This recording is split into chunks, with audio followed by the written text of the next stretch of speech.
দিন অবরুদ্ধ করে রেখেছিলেন শেখ হাসিনা।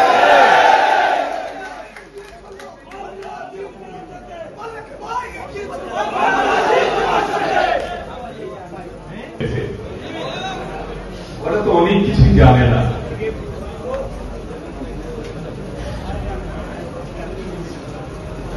অনেক কিছুই জানে না, তাদেরকে কিছু কিছু বলা দরকার। ওরা জানে না বলেই মাঝে মধ্যে বলে ফেলে, যাহাই বিএনপি তাহাই আওয়ামী লীগ। ওদেরকে ইতিহাসের কিছু সত্য, কিছু তথ্য আমি দিতে চাই।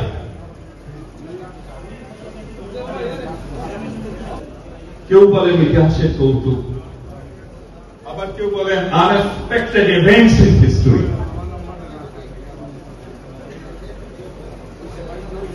শেখ মুজিবুর রহমান নিঃসন্দেহে একজন বড় নেতা ছিলেন। আমাদের এই উপমহাদেশে নেতাদের একটা আউটফিট ছিল, একটা সাজসজ্জা ছিল, লম্বা লম্বা মোটা চওড়া চওড়া পায়জামা পাঞ্জাবি, এর উপর এটারই কি বলে কোটটাকে, কেউ বলে পেঙ্গুইন মার্কা কোট, কেউ বলে পি কোট, স্লিভলেস কোট, এই সামথিং আছে, এরকম একটা পড়া, হাতে পাইপ। এগুলো উপমহাদেশে যারা নেতা ছিলেন সেই সময় বড় বড় নেতা তারা সবাই করতেন, উনিও করতেন। এটা অস্বীকার করবার সুযোগ নেই। ওনার কথা মতো এদেশের জনগণ ওনার অনেক কথা শুনেছে। তো ওনার সামনে পরীক্ষা আসলো 1971 সালে। ওনার সামনে পরীক্ষা আসলো, সে পরীক্ষায় উনি পাস করবেন কিনা।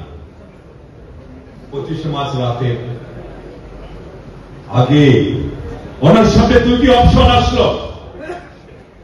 যে অপশন দুটো ব্যক্তি মুজিব আসলে কেমন সেই পরীক্ষায় ছিল। একটি অপশন হচ্ছে যুদ্ধ দরজায় করাঘাত করছে, উনি কি বিষয়টি বুঝছেন কিনা। হানাদার বাহিনী চূড়ান্ত আঘাত হানবে 25 মার্চ রাত্রে, উনি বিষয়টি অবশ্যই জানেন। এখন উনি কি করবেন? উনি কি জনতাকে সাথে নিয়ে স্বাধীনতা যুদ্ধের লড়াইয়ে নামবেন, নাকি উনি সারেন্ডার করবেন? দুটো অপশন ওনার সামনে ছিল। বড় নেতা কি করলেন? বড় নেতা কোন অপশন বেছে নিলেন? স্বাধীনতা যুদ্ধের জন্য লড়াইয়ের পথটি উনি বাঁচলেন না। স্বাধীনতার পথটি উনি বাঁচলেন না, বরং কাপড় ব্যাগ জামা টামা গুছিয়ে নিয়ে ওনাদের হাতে সারেন্ডার করলেন। ভুল বলেছি আমি?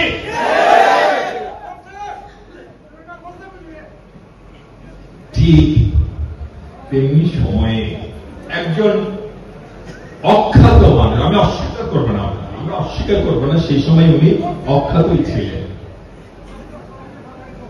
উনি দেখলেন সারা দেশের মানুষ অসহায়, গ্রামের পর গ্রাম জ্বালিয়ে দিচ্ছে হানাদার পাকিস্তানি বাহিনী। বাবার সঙ্গে সন্তানকে হত্যা করছে, সন্তানের সঙ্গে মান সম্ভ্রম হানি করছে। টানতে টানতে রাজাকাররা আমাদের মেয়েদের ধরে ধরে হানাদার বাহিনীর ক্যাম্পে দিয়ে আসছে। ঠিক এমনি একটি সময় উনি দেখলেন বড় বড় নেতারা ছিল, তারা কই? ওনার চেয়েও বড় বড় অফিসার ছিল, তারা কই? কেউ নাই। উনি তো অখ্যাতই ছিলেন, কাজটা তো ওনার ছিল না। কিন্তু ঠিক সেই সময় নিজের স্ত্রী এবং সন্তানকে হানাদার বাহিনীর গান পয়েন্টে রেখে সেই মানুষটি, যে মানুষটি একজন অখ্যাত মানুষের করবার মতো ছিল না, সেই অখ্যাত মানুষটি সবচেয়ে বিখ্যাত কাজটি করলেন, স্বাধীনতার ঘোষণা দিলেন।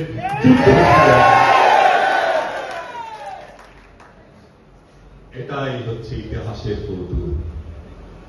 যুদ্ধ করবার ঘোষণা দেওয়ার কথা ছিল কার? যুদ্ধ শুরু করবার ঘোষণা ছিল কার? যুদ্ধর নেতৃত্ব দেবার ঘোষণা ছিল কার, যার ছিল, যাদের ছিল, সবাই পালিয়ে গেল, কিন্তু আমাদের নেতা জিয়াউর রহমান পালিয়ে যান নাই। তোমরা যারা বিএনপি এবং আওয়ামী লীগকে এক করে দেখতে চাও, তোমাদের অনেক তোমরা চাও। পালানোর অভ্যাস ওদের আজকের না, চাঁদ পালেই পালায়। কখনো আন্দোলন থেকে পালায়, কখনো দেশ থেকে পালায়। দেখেছেন না 86 সালে? আহারে, এই তো খোকন ভাই এখানে আছেন। খোকন ভাই সে সময় আন্দোলনের অগ্রভাগে ছিলেন। এরশাদের পতন কিন্তু 86তেই হয়ে যায়। ঠিক সেই সময় লং ড্রাইভে গিয়ে এরশাদ সাহেবকে বললেন, আমি রাজি। কিসে রাজি? রাজি তো অনেক বিষয়ে রাজি হয় মানুষ। এরপরে আমরা দেখলাম জনগণের আন্দোলনের সাথে শেখ হাসিনা পালিয়ে গেলেন। 11 সময় সেদিন একটি মিটিংয়ে বলেছি বক্তব্য, আমি যেখানে খোকন ভাই আর স্বপন ভাই এত বিস্তারিত আলোচনায় যাচ্ছি।